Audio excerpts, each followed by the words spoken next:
नमस्कार, आप देख रहे हैं अब तक टीवी चैनल। हमारे संवाददाता कोमल यादव ने जौनपुर से जानकारी देते हुए बताया, समाजवादी पार्टी के मल्हनी विधानसभा के जोनल प्रभारी, सेक्टर प्रभारियों, बूथ प्रभारियों की एक बैठक आयोजित की गई। मुख्य अतिथि समाजवादी पार्टी के राष्ट्रीय महासचिव विधायक लालजी वर्मा ने बैठक को संबोधित करते हुए कहा कि समाजवादी पार्टी की पहचान उनके कार्यकर्ताओं से है।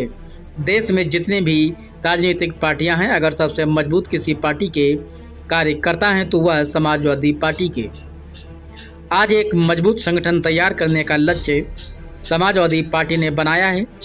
मुझे जौनपुर का प्रभार सौंपा गया है।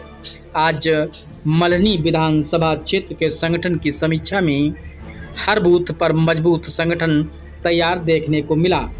जिस तरह राष्ट्रीय अध्यक्ष अखिलेश यादव ऐसा ही संगठन पूरे प्रदेश में बनाना चाहते हैं, क्योंकि ऐसे ही बूथ तक एक मजबूत संगठन तैयार करके 2024 में लोकसभा चुनाव लड़ना है।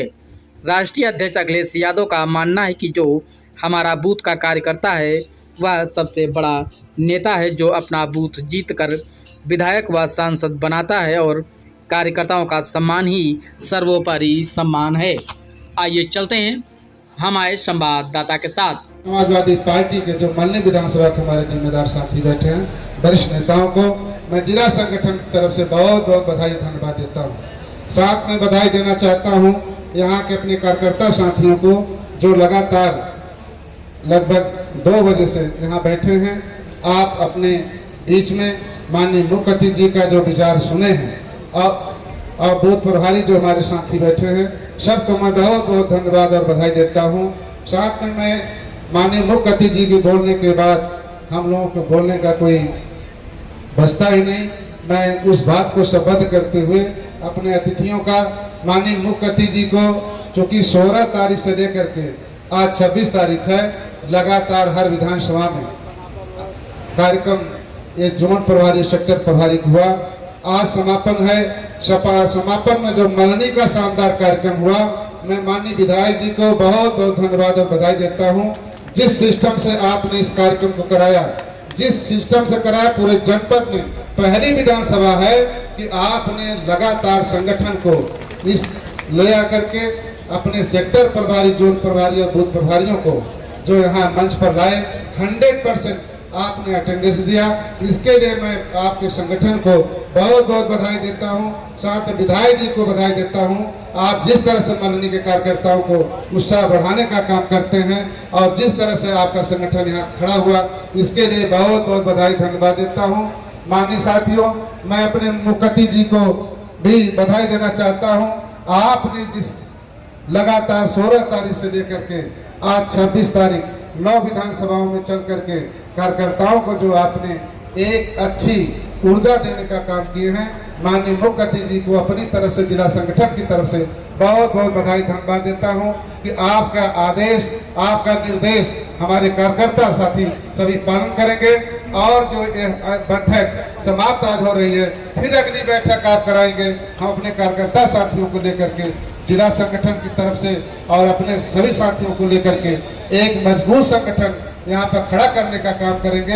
इन्हीं चंद बातों के साथ जो सबसे तैयार जिला है और समाजवादी पार्टी के लिए हमेशा सबसे मजबूत रहा है, उस जिले का प्रभारी बनाकर आप लोगों से मुझे भी कुछ सीखने को मिले, इस कारण आपके बीच में भेजने का काम किया।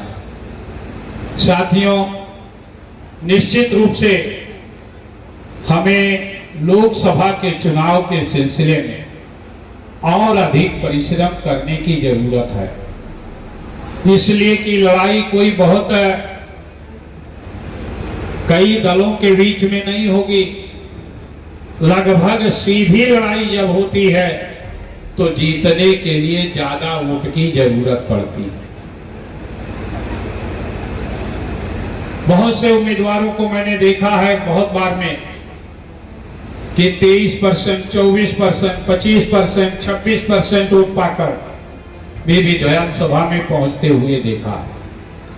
लेकिन इस बार के लोकसभा के चुनाव में आपको ये तैयारी करना है कि हमें 50% वोट अकेले समाजवादी पार्टी को कम से कम लेने का काम करना, इसलिए कि अन्य सारे दल जो दिखाई पड़े वो बहुत नॉमिनल रह गए, बहुत कम रह गए। विधानसभा के चुनाव में बहुत से दल लड़े, लेकिन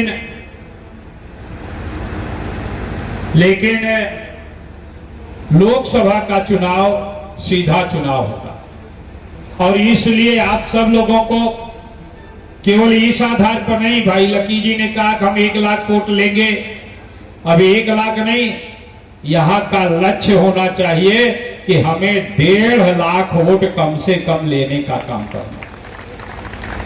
और जब इस आधार पे आप तैयारी करेंगे तब आसानी से चुनाव आप जीत पाएंगे।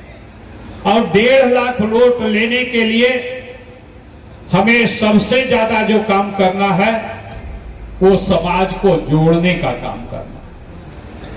निश्चित रूप से यहां पर पिछड़े वर्ग में यादव समाज सबसे मजबूत है और संघर्ष करता है। संघर्ष के बल पर सबको जोड़ने का भी काम करता है। आप ही लोगों की सबसे बड़ी जिम्मेदारी इस बार है कि हम जिस तरह से अपने विधानसभा अध्यक्ष माननीय सोचन राम विश्वकर्मा जी को बनाया, प्रभारी पाल जी को बनाया। विश्वकर्मा और पाल का वोट हर विधानसभा में है, लेकिन संख्या में उतना अधिक नहीं है। बहुत से लोग उसको इग्नोर कर देते हैं। हम सब लोगों को इग्नोर नहीं करना है। छोटे छोटे भी वोटों को, जो कम संख्या वाले वोट हैं, उनको भी जोड़कर और समाज को तैयार करने का काम करना। एक तरफ भारतीय जनता पार्टी जो नफरत के आधार पर हिंदू मुसलमान की बात करके समाज को बांटने का काम करती है, और हमारे एक साथी अभी बोल रहे थे कि इस देश में सबसे झूठ बोलने वाली पार्टी है। मेरा ये मानना है कि देश में नहीं, भारतीय जनता पार्टी के नेता लोग दुनिया में झूठ बोलने में उनका कोई मुकाबला नहीं कर सकता। आप आदरणीय प्रधानमंत्री के भाषणों को सुनिए और फिर उसकी सत्यता की परख करने का काम करिए। संत कबीर नगर में गए थे, उन्होंने कहा था कि संत कबीर नगर की वो धरती है जहां गुरु नानक जी, गोरखनाथ जी, महंत गोरखनाथ जी और संत कबीर जी तीनों एक साथ मंत्रणा करते थे कभी कभार, जबकि तीनों के जन्म में और मृत्यु में सैकड़ों साल का से ज्यादा का अंतर था, और एक साथ मंत्रणा करने पे ध्यान दिया। उसी तरह से बोलते हुए कहा कि इस देश में के 600 करोड़ मतदाताओं ने, 150 करोड़ की आबादी, 600 करोड़ मतदाता। अभी आज मैं एक YouTube पर देख रहा था कि मोदी जी ने कहा कि भाई और बहनों, आज हमारी सरकार ने जो 10 रुपए यूनिट बिजली का दाम था, किसी प्रदेश में बोल रहे थे हमने 1 रुपए 10 पैसा कर दिया। यानी झूठ बोलने में उससे ज्यादा सब भारतीय जनता पार्टी के नेताओं से ज्यादा कोई मुकाबला नहीं कर सकता। इसलिए हम सबको अभी विधानसभा में आदरणीय मुख्यमंत्री जी बोल रहे थे और उन्होंने अपने भाषण में कहा कि 46 में 56 आपने एक बिरादरी का एसडीएम बना दिया। ये सारी बातें आपको सीखने के लिए, झूठ का जो एक बड़ा अंधविश्वास का जो एक बड़ा चलन फैलाने का काम किया जा रहा है और उनका साथ